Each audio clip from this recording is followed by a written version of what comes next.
মুস্তাদরেকে হাকিমের বর্ণনা ৭৪৮৭ নম্বর হাদিসের বর্ণনা, তিরমিজি শরীফের ২০৮৩ নম্বর হাদিসের ভিতরে উল্লেখ করা হয়েছে, কোন রোগীর পাশে বসে তখন আমরা ৭ বার একটি দোয়া আমরা পাঠ করব।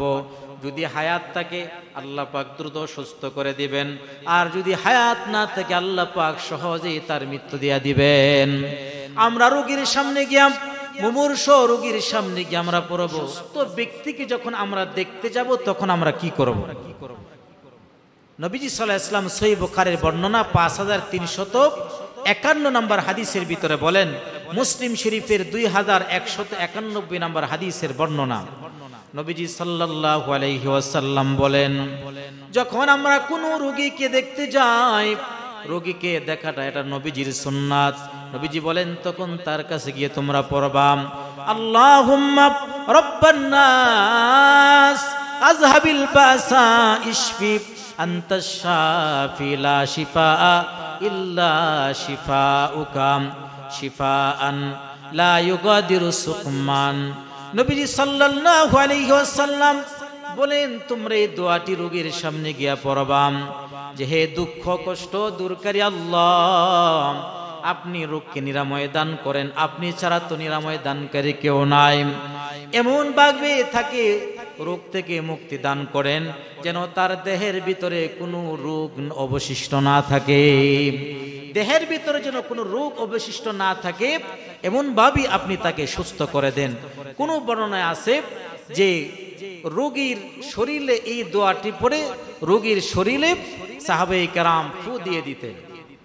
এজন্য আমরাও কোন রোগীকে দেখতে গেলে আমরা এই দোয়াটি পড়ে তাদেরকে ফু দিব অথবা তার জন্য এই দোয়াটি করব। আর যদি রোগীটা একেবারে মুমূর্ষ হয়, যে এমন অবস্থা যে বেঁচে থাকলেও তার জন্য কষ্ট, এই অবস্থায় মরে যাওয়াটাই ভালো, রোগীর অবস্থাটা যদি এমন হয় তখন তার কাছে কি দোয়া পড়ব? মুস্তাদরেকে হাকিমের বর্ণনা ৭৪৮৭ নম্বর হাদিসের বর্ণনা, তিরমিজি শরীফের ২০৮৩ নম্বর হাদিসের ভিতরে উল্লেখ করা হয়েছে, কোন রোগীর পাশে বসে তখন আমরা ৭ বার একটি দোয়া আমরা পাঠ করব। যদি হায়াত থাকে আল্লাহ পাক দ্রুত সুস্থ করে দিবেন, আর যদি হায়াত না থাকে আল্লাহ পাক সহজেই তার মৃত্যু দিয়া দিবেন। আমরা রোগীর সামনে গিয়া, মুমূর্ষ রোগীর সামনে গিয়ে আমরা পড়ব, আসআলুল্লাহাল আযীম রাব্বাল আরশিল আযীম আইয়াশফিকা। আল্লাহর কাছে আমরা দোয়া করব, আল্লাহ পাক রব্বুল আলামিন যিনি আরশের মালিক, তিনি যেন তাকে সুস্থতা দান করেন, সুস্থতার নিয়ামত যেন আল্লাহ পাক দান করেন। আর সদা সর্বদা আমরা সকলেই একটি দোয়া করব, যে দোয়াটি ইবনে মাজাতে নবীজি আমাদেরকে শিক্ষা দিয়েছেন।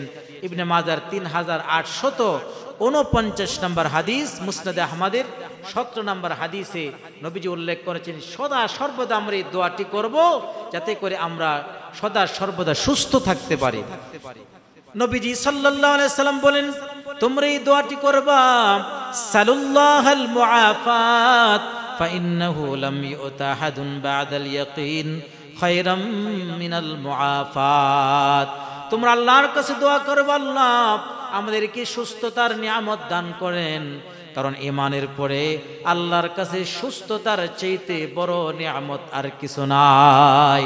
এজন্য সদা সর্বদা আমরা আল্লাহর কাছে সুস্থতার জন্য দোয়া করব, আল্লাহ যেন আমাদেরকে সুস্থ রাখেন। আর যে হাদিসগুলো, কোরআনের যে আয়াতগুলো সুস্থতার জন্য আল্লাহ পাক ব্যবহার করতে বলেছেন, নবীজি ব্যবহার করতে বলেছেন, আমরা সেগুলো ব্যবহার করব।